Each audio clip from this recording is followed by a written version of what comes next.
Ya, Assalamualaikum warahmatullahi wabarakatuh. Nama saya Teddy Syaroni, NIM 2018-588. Saya dari kelas Hukum Ekonomi Bisnis kelas I. Saya akan mempresentasikan tugas mind map terkait hukum perusahaan. Ya, hukum perusahaan adalah sebuah peraturan hukum yang mengatur mengenai segala jenis usaha dan bentuk usaha. Pengertian mengenai perusahaan dapat ditemukan pada pasal 1 Undang-Undang Nomor 3 Tahun 1982 tentang wajib daftar perusahaan, yang menyebutkan bahwa perusahaan adalah setiap bentuk badan usaha yang menjalankan setiap jenis usahanya yang bersifat tetap dan terus-menerus. Lalu hukum perusahaan ini dibagi menjadi dua, yakni perseorangan dan perkumpulan. Saya akan menjelaskan terkait perusahaan perseorangan. Pengertian perusahaan perseorangan adalah suatu badan usaha atau perusahaan yang dimiliki dan dikelola oleh pengusaha perorangan atau individu. Pemilik usaha perseorangan mengelola sendiri perusahaannya dan mendapatkan seluruh keuntungan perusahaan. Selain itu, pemilik usaha perorangan juga menanggung semua risiko yang timbul dalam operasional perusahaan. Berikut ini merupakan beberapa syarat mendirikan perusahaan perorangan. Yang pertama, pemilik usaha harus memiliki sumber modal. Yang kedua, pemilik usaha perorangan harus dapat menyusun pembukuan dengan mencantumkan poin-poin yang penting. Dan yang ketiga, pemilik usaha perorangan harus memperhitungkan pajak yang dibayarkan ke negara. Lalu selanjutnya ada jenis perusahaan perseorangan, dibagi menjadi dua, yaitu usaha perorangan berizin dan yang tidak memiliki izin. Perseorangan yang berizin yakni memiliki izin operasional dari Departemen Teknis. Misalnya, bila perusahaan perseorangan bergerak dalam bidang perdagangan, maka dapat memiliki izin seperti tanda daftar usaha perdagangan atau TDUP. Lalu usaha yang tidak memiliki izin, misalnya usaha perseorangan yang dilakukan oleh pedagang kaki lima, toko kelontong, dan yang lain-lain. Lalu saya akan menjelaskan perusahaan perkumpulan. Perusahaan perkumpulan ini dibagi menjadi dua, yakni yang tidak berbadan hukum dan berbadan hukum. Saya akan menjelaskan yang terkait berbadan hukum terlebih dahulu. Kriteria yang berbadan hukum, yakni ada PT, koperasi, dan yayasan. Saya akan menjelaskan terkait PT terlebih dahulu. PT adalah suatu bentuk perusahaan yang dimana modalnya terbagi atas saham-saham dan tanggung jawab dari para pemegang saham perseorangan terbatas yang berdasarkan pada jumlah saham yang dia punyai. Beberapa ciri dari PT yang diantaranya yaitu sebagai berikut. Tujuannya untuk mencari sebuah keuntungan, mempunyai fungsi komersial dan juga fungsi ekonomi. Lalu ada modalnya yang berasal dari saham-saham dan obligasi, dan terakhir tidak mendapatkan sebuah fasilitas dari negara. Yang selanjutnya ada pengertian dari koperasi. Menurut Undang-Undang Nomor 25 Tahun 1992 Pasal 1 Ayat 1 tentang perkoperasian menyatakan bahwa koperasi adalah badan usaha yang beranggotakan orang-orang atau seorang atau badan hukum koperasi dengan melandaskan kegiatannya berdasarkan prinsip koperasi dan sekaligus sebagai gerakan ekonomi rakyat yang berdasarkan atas asas kekeluargaan. Ciri koperasi yakni ada beberapa. Yang pertama, sifat sukarela pada keanggotaannya. Yang kedua, rapat anggota merupakan kekuasaan tertinggi dalam koperasi. Ketiga, koperasi bersifat non-kapitalis.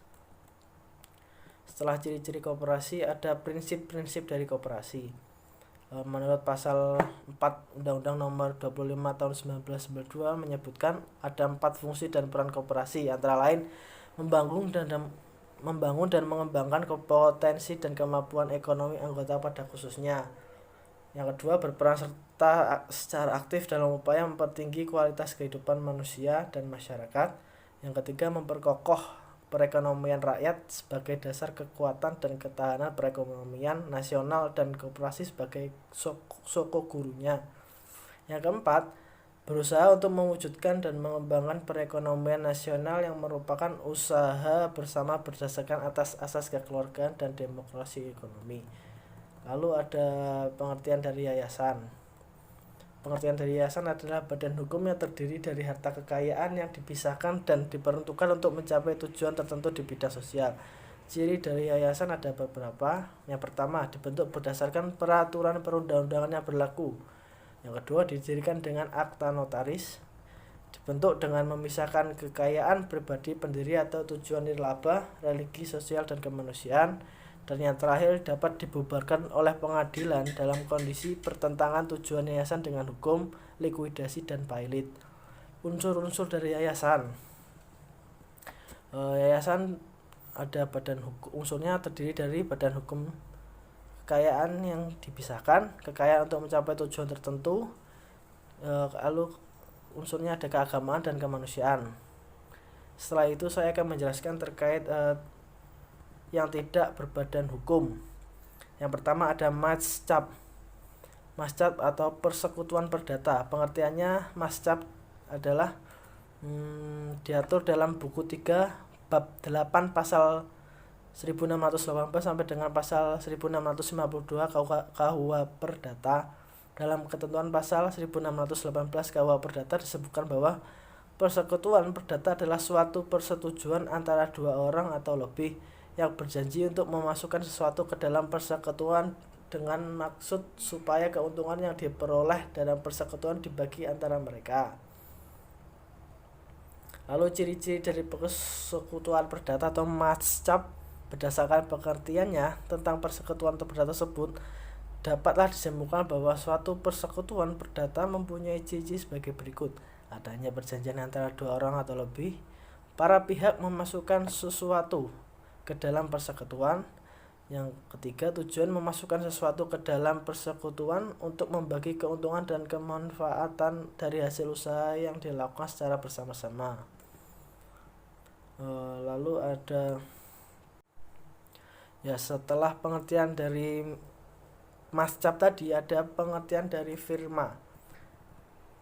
Firma adalah suatu bentuk persekutuan badan usaha untuk menjalankan dan mengembangkan usaha antara dua orang atau lebih dengan nama usaha bersama. Setiap anggota badan usaha firma memiliki tanggung jawab penuh atas perusahaan, sehingga modal untuk mendirikan modal usaha firma juga berasal dari patungan para anggotanya. Mengacu pada pengertian firma di atas tadi, berikut ini ciri-ciri dari firma. Badan usaha firma didirikan oleh dua orang atau lebih dalam suatu perjanjian. Firma menggunakan suatu nama usaha bersama dalam menjalankan sebagai semua kegiatan usaha. Para anggota firma secara aktif mengelola perusahaan dan memiliki tanggung jawab bersama kepada pihak ketiganya. Lalu ada sifat-sifat dari firma, yakni pertama, keaganan atau perwakilan bersama. Yang kedua, umurnya terbatas. Yang ketiga, memiliki tanggung jawab tak terbatas. Yang keempat, adanya kepentingan pada masing-masing anggota. Yang kelima, adanya partisipasi dalam persekutuan firma. Dan yang terakhir dari pengertian yang tidak berbadan hukum adalah pengertian dari CV. CV adalah suatu bentuk badan usaha persekutuan yang didirikan oleh seseorang atau beberapa orang. Para pemilik modal pada CV atau nama lainnya persekutuan komanditer ini dibedakan menjadi dua jenis, yaitu sekutu aktif dan sekutu pasif. Dan sekutu aktif yaitu sekutu menjalankan perusahaan dan memiliki hak melakukan perjanjian dengan pihak ketiga. Dan yang sekutu pasif yaitu sekutu yang hanya menyerahkan modal dalam persekutuan dan tidak turut campur dalam pengurusan maupun kegiatan perusahaan. Lalu ada ciri-ciri dari CV. Kita dapat mengenali suatu badan usaha persekutuan komanditer